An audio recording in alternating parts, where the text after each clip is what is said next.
नमस्कार, आप देख रहे हैं 9 भारत समाचार। नमस्कार, आप देख रहे हैं 9 भारत समाचार। मैं हूं नेहा राठी। आइए देखते हैं आज की बड़ी खबर।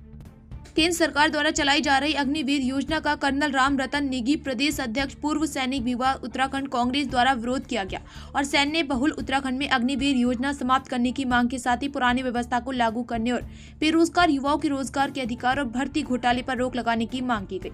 एक होटल के सभागार में आयोजित पत्रकार वार्ता में राम रतन नेगी ने कहा कि अग्निवीर योजना से देश की सुरक्षा को भी बहुत बड़ा खतरा है और युवाओं की भावनाओं के साथ खिलवाड़ है। अग्निवीर योजना के तहत युवाओं को 4 साल नौकरी के बाद हटा दिया जाएगा और उन्हें पूर्व सैनिकों की श्रेणी में भी नहीं माना जाएगा।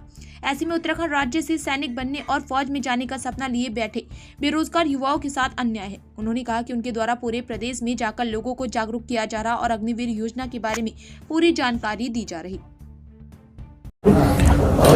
मैं पत्रकार बंधुओं के माध्यम से बताना चाहूँगा कि 2022 में जब अग्निपथ योजना जिसके अंतर्गत की अग्निवीर की भर्ती की जा रही है, ये युवाओं की भावनाओं के साथ, उनके भविष्य के साथ खिलवाड़ है। जो हमारी सैनिक शक्ति है, उसके जो परंपराएं हैं, उनके साथ खिलवाड़ किया जा रहा है और देश की सुरक्षा के लिए बहुत बड़ा ये घातक है। जो हमारे युवा है, जो खासकर उत्तराखंड की अगर बात करें, ऐसे जो कई राज्य हैं जो कि सैन्य बाहुल्य राज्य हैं, हमारे युवा पूरी देश सेवा के कारण अपने मन में इच्छा लेके रहते थे कि हम देश सेवा करेंगे, देश के लिए समर्पित भाव से नौकरी करेंगे। उनके रोजगार पे ये बहुत बड़ा धक्का दिया गया है। उसके बाद जो 4 साल की नौकरी के बाद दोबारा से बेरोजगार हो जाएंगे, उनके लिए कोई परमानेंट फ्यूचर उनका नहीं है। इसको देखते हुए उनका मनोबल बहुत इससे कम होता है। इसके अलावा जो सेना की परंपराएं हैं, उसको बहुत आहत इससे पहुंचेगा, क्योंकि जो शॉर्ट टर्म का फौजी 4 साल के लिए किसी यूनिट में जाएगा, किसी पलटन में अपना काम करेगा, तो उसकी जो परंपराएं हैं उसको ना पूर्ण रूप से ले पाएगा, ना उसको आगे बढ़ा पाएगा।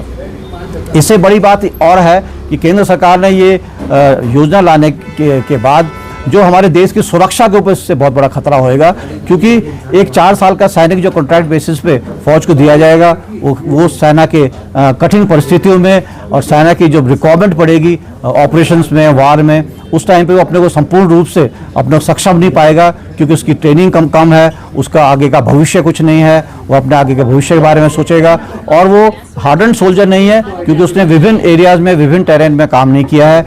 और आज की स्थिति इस प्रकार से है कि हमारे जो ऑल बॉर्डरिंग एरियाज हैं बहुत सेंसिटिव हैं और ऐसी हालत में इस तरीके के सैनिकों को फौज में रख करके अगर हम सोचें कि सुरक्षा हमारा ठीक रहेगा, तो बहुत ही क्वेश्चनेबल रहेगा और मुझे लगता है कि देश की सुरक्षा के लिए बहुत बड़ा खतरा है।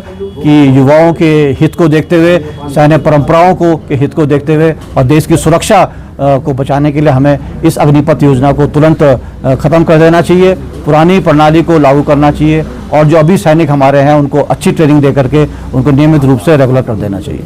2022 में जब ये अग्निपथ योजना लागू किया गया था, उसी समय हमारा केंद्र नेतृत्व ने और हमारे माननीय राहुल गांधी ने इसके दुष्परिणाम के बारे में समझ लिया था। उसी समय उन्होंने अनाउंसमेंट कर दिया था, केंद्र सरकार को प्रेशर बनाया गया था कि आप इसको वापस लीजिए, ख़त्म करिए, लेकिन वो नहीं किया गया।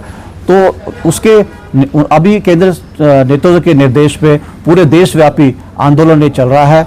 हम चरणबद्ध तरीके से पूरे प्रदेश में इस मुहिम को चला रहे हैं। हम सभी जिलों में, सभी ब्लॉक्स में और सभी मार्केट प्लेसेस में जाकर के जन संवाद कर रहे हैं, इसके दुष्परिणाम के बारे में बता रहे हैं। और हम ये बताना चाहते हैं कि ये जो समस्या है सिर्फ पूर्व सैनिकों के लिए नहीं है। हम तो ऑलरेडी पेंशन में ले रहे हैं, हमको कोई दिक्कत की बात नहीं है, बट ये समस्या हमारे आम जन की है, हमारे युवाओं की है, हमारे महिला शक्ति की है, सब पूरे परिवार की है और पूरे देश की समस्या है। उसको मद्देनजर रखते हुए ये आंदोलन हम कर रहे हैं और हमें पूरा यकीन है और हम इसका संकल्प हमने लिया है कि हम तब तक आंदोलन करते रहेंगे जब तक कि ये स्कीम वापस नहीं ली जाती और पुनः पुरानी जो स्कीम थी उसको लागू नहीं किया जाता। हमारी अभी जो सैन्य शक्ति है वो तकरीबन 15 लाख की है।